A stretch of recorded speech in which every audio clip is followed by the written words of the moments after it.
Justice has always changed throughout the years, starting back with the 60s, the 70s, and now into the 2014s. It's become more of at first it was outright injustice, now it becomes more of a subtle situation. Well, right now I think it's an injustice to ask somebody for an ID to vote. I think it's wrong for someone to have to try to explain why they're in a location. There's injustice in the educational systems, economic systems, all types of injustices. Yeah. The laws have never been made to protect everyone, and that's why we have the Supreme Court, that's why we have the justice system in place. But even that part doesn't really set everything right, as you could see with the Trayvon Martin case.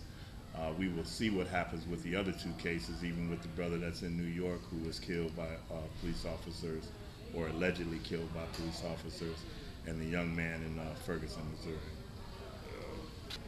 I think it's a yin-yang situation that, yes, the authorities in the neighborhood are there to protect the innocent, and some of the times the innocent has to look like they're the wrong, so it can happen both ways. Our society has not adjusted itself to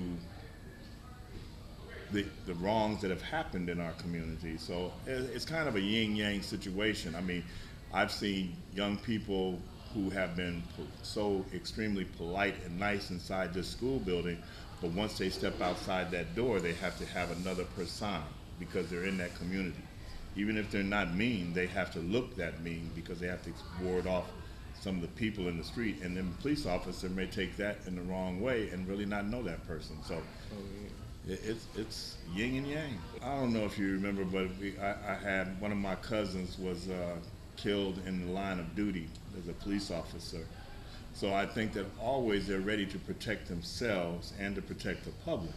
So you never know. Yes, they're always ready to engage. They're always ready to make sure that they go home to their family, because I miss my cousin. So there's certain ways that things happen. That's why I say it's a yin and a yang. Even to the day when an officer stops me, I feel that twinge. But I also understand that I have to be aware that he's on edge, so I need to be as cool, as calm as I can. I think justice is a very fleeting thing. And if it's changed only because of the context and the people involved in it. It's always difficult to attain. It's been difficult to attain. Some people say there is no justice. I believe that occasionally justice happens. I believe if it's changed, the players have changed, the stage has changed, but justice itself has remained constant, although difficult to find. The laws are meant to protect everybody, but they're randomly enforced. And by that I mean laws are meant to guide and help everyone, but whether it's subjectivity or whether it's selectivity, they remain unenforceable for everyone.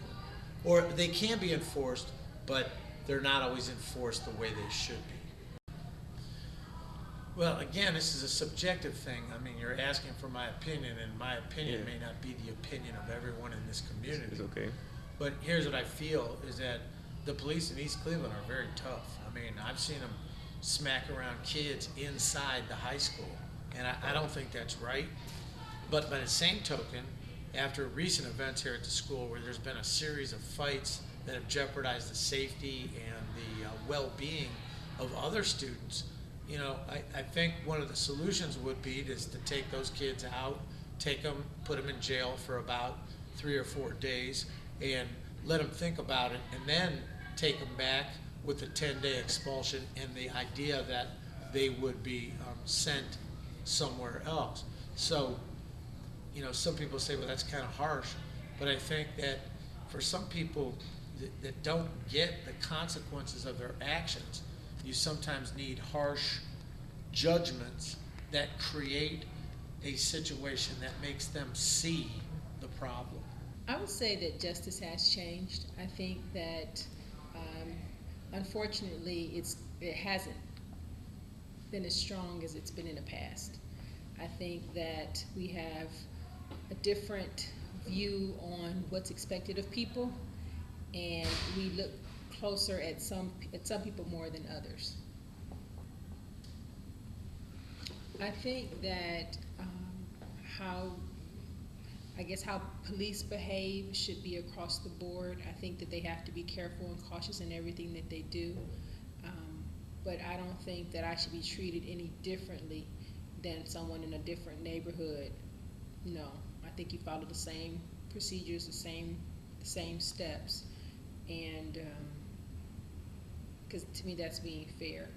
They may have to be more cautious on their end for what they do, but I think I shouldn't get treated any harshly just because of where I live in. Has justice changed throughout the years? I would say definitely yes. Our concept of what is just has changed. I mean, you look at American history, where African Americans weren't even considered citizens. Now, with the Emancipation Proclamation, African Americans were free men, but even then, we're still evolving our sense of justice with that. No question about it. Oh yes, I mean, definitely the law should protect everybody. I mean, it's one set of laws and it should be applied equally to everybody. And it's not, this one group gets special treatment or this group gets special treatment. Everybody should be equal before the law. It's that simple.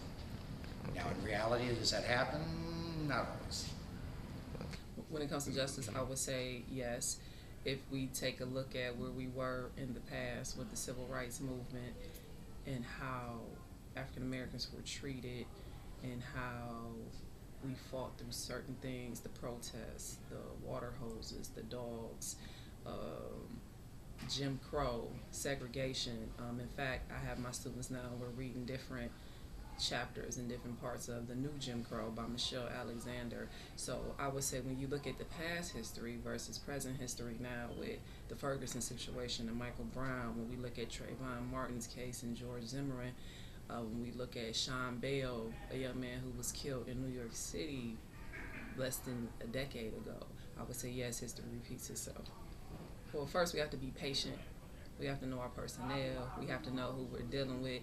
And you have to keep in mind when you're dealing with people like that, you have to embrace them for who they are. You have to be the bigger person because, see, at the end of the day, some people it's their environment. Some people it's just how they were raised, and sometimes it's learned behavior. And then you have some people who just don't want to change. But I would say with all those factors, you have to take that in consideration before you move forward and you're able to teach someone about their own ignorance. But we can do it. It can be done. But see, that person has to be willing to accept what you're saying. And so that's why you would have to be that patient person, and that's willing to say, okay, this is the way this person was raised, this is the way this person thinks, this is the way their grandparents were raised, and this is what their grandparents passed down to their parents. So you just have to be able to take all that in consideration. But it can be done because I do it with my juniors. It's a lot of different issues that they come over here with, and just the mindset and the mind perception of what